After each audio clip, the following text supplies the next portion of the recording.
குதிகால் வலியை நீக்கும் வர்ம புள்ளி உப்பு குத்தி வர்மம்னு சொல்லுவாங்க. ஸோ அதை வந்து எப்படி ஆக்டிவேட் பண்ணுறது, எந்தெந்த இடத்துல இருக்குது அப்படின்னு சொல்லி சொல்கிறோம். இது வந்து ஃபஸ்ட் எடுக்கும்போது இந்த நிலையில் வந்து படுக்க வச்சிடணும். ஸோ அதுக்கப்புறம் நெக்ஸ்ட்டு வந்து பார்த்திங்கன்னா இந்த காலை வந்து பார்த்திங்கன்னா இந்த புறங்காலை அப்படியே தரையில் ஒட்டின மாதிரி வச்சிடணும். ஸோ அப்போ தான் வந்து பார்த்திங்கன்னா அந்த வர்ம பாயிண்ட் வந்து லொக்கேட் ஆகும். சரியா? ஸோ இந்த இடத்துல இருந்து இந்த 2 விரலை வச்சு அப்படியே இழுத்துகிட்டே வந்தீங்க அப்படின்னாக்க ஒரு இடத்துல போயிட்டு ஸ்டாப் ஆகும். சரியா? அது வந்துட்டு பார்த்தீங்கன்னாக்க இந்த முட்டிக்கும் இடையில வந்து ஒரு குழி இருக்கும். இந்த இடத்துல வந்துட்டு இந்த முட்டிக்கும் இந்த கணுக்கால் முட்டிக்கும் சென்டரில் நடுவில் வந்து ஒரு குழி இருக்கும்.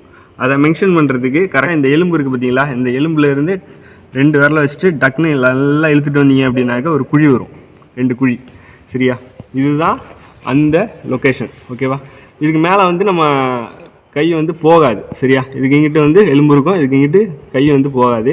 ஸோ இந்த இடத்துல நல்லா பிடிச்சி அழுத்திக்கிட்டு ஓரளவு அழுத்திக்கிட்டு மேலே ஹோல்ட் பண்ணி ஒரு 15 செகண்ட் ஹோல்ட் பண்ணி வச்சுருக்கணும். சரியா? ஸோ இது போல் பண்ணணும். அதாவது 15 செகண்ட் நிற்க வைக்கணும். சரியா? அவ்வளோதான்.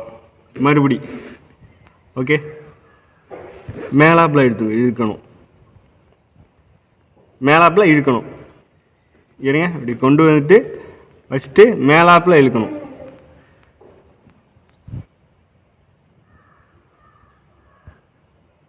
ஓகே, நெக்ஸ்ட்டு ஃபஸ்ட்டு பண்ண டெக்னிக் வர்மக்கலையில் உள்ள மருத்துவர்கள் பண்ணுவாங்க. உங்களுக்கு எதுவும் தெரியல, டவுட்டாக இருக்குது அப்படின்னாக்க இந்த 2 பக்கத்துலேயும் பள்ளம் இருக்கும்.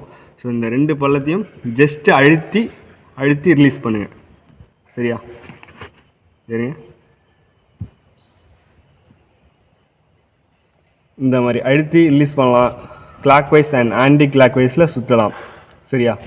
ஸோ அதுபோல் இதுவும் கிளாக் வைஸ் அண்ட் ஆன்டி கிளாக் வைஸில் சுற்றலாம். சரியா? ஸோ இது போல் பண்ணிங்க அப்படின்னாக்க குதிகால் வலி நீங்கிரும். டெய்லியும் கூட பண்ணலாம். இதை வந்து பயிற்சி பண்ணுங்கள். வர்மக்கலை மருத்துவர் பண்ணாங்க அப்படின்னாக்க இன்னும் சிறப்பு. நன்றி.